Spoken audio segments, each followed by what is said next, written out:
Hello, SSS members and pensioners. It's me, Angel. Welcome sa aking YouTube channel. Sa video na ito, pag-uusapan po natin, automatic designated beneficiary ba ang inyong mga anak sa SSS? Sasagutin ko tong comment ni Ma'am Cecilia. Hi, Ma'am. Sabi niya, ayaw ng SSS Satellite Branch. Bigyan ako ng E4. Ang E4, guys, ito yung form for updating nyo ng any gusto nyo i-update sa SSS. Kasama na dito ang sa beneficiary. Kesyo pensioner na raw ako. Isa lang anak namin ni Habi. 2 months nga lang nakakuha ng allowance. Bago pa lang akong pensioner, gusto ko ilagay anak ko as my designated beneficiary. Kung sino raw ang nilagay ko before, yun na raw ang designated beneficiary ko. Nilagay ko anak ko and asawa as my dependents, not as designated beneficiary si anak.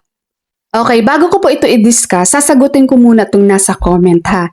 Although nasagot ko na to si ma'am, pero I'm sure meron po ditong same case sa kanya. Ganito po yung nangyari.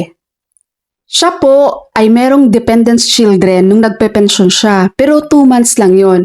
Kasi I'm sure nag-reach na yun ng 21 years old siguro yung anak niya kaya hindi napasok sa dependents, no?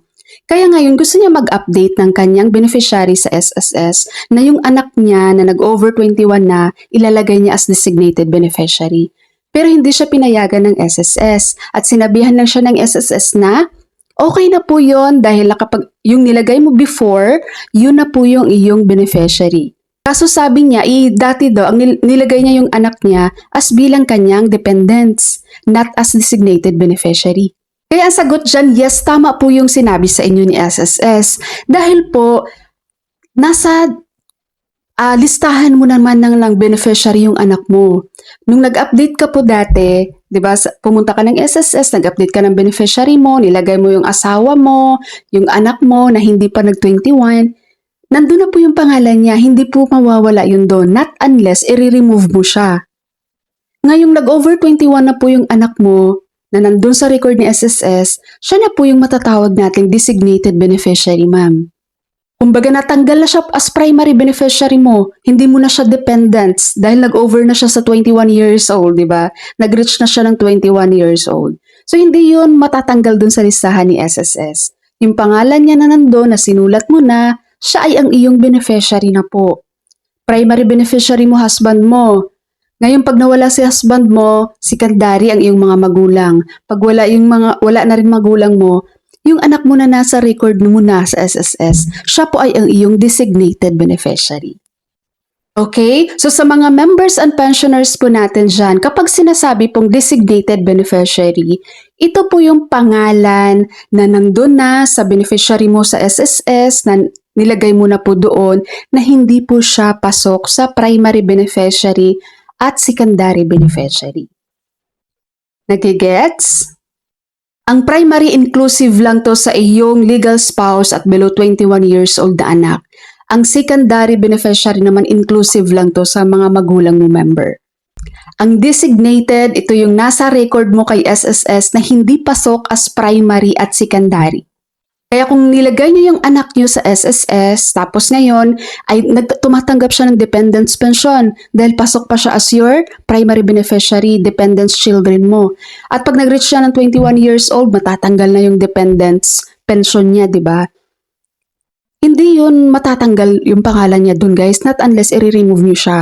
So ngayon hindi na siya pasok as your dependents children, consider na po siya as your designated beneficiary. Ando na yung pangalan niya eh. Siya na ngayon ang iyong designated beneficiary. Over 21 years old nyo na anak. Halimbawa, ganito. Halimbawa lang ha. Ako ay SSS member. Ngayon mag-update ako ng aking marital status sa SSS. Single to married. Siyempre ilalagay ko doon yung pangalan ng aking dependents, ng aking beneficiary. Pangalan ng husband ko, yung 15 years old ko na anak ang bunso ko at ang 22 years old ko na anak ang aking panganay. Ngayon po pagdating sa claims, ang pasok lang sa aking primary beneficiary ay ang aking husband at ang aking 15 years old, si bunso.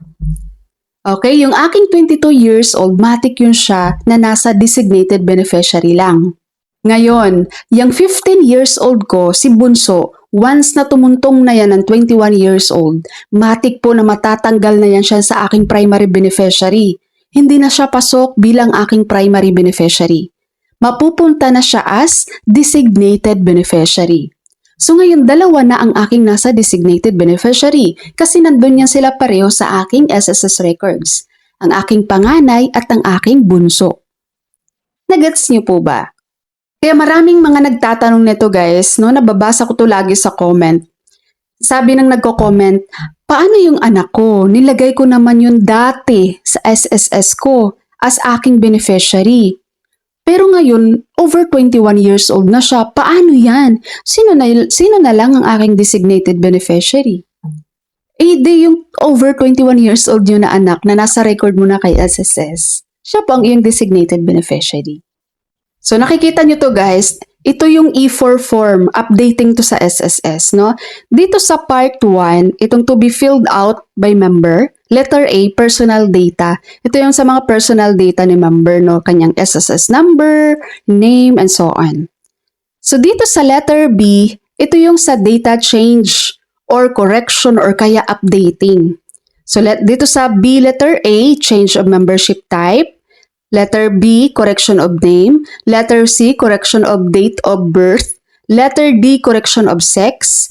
Letter E, change of civil status. Letter F, updating of contact information. Letter G, updating of bank information. Letter H, updating of member record status. And ito sa letter I. Ayan, ito sa letter I, updating of dependents or beneficiaries.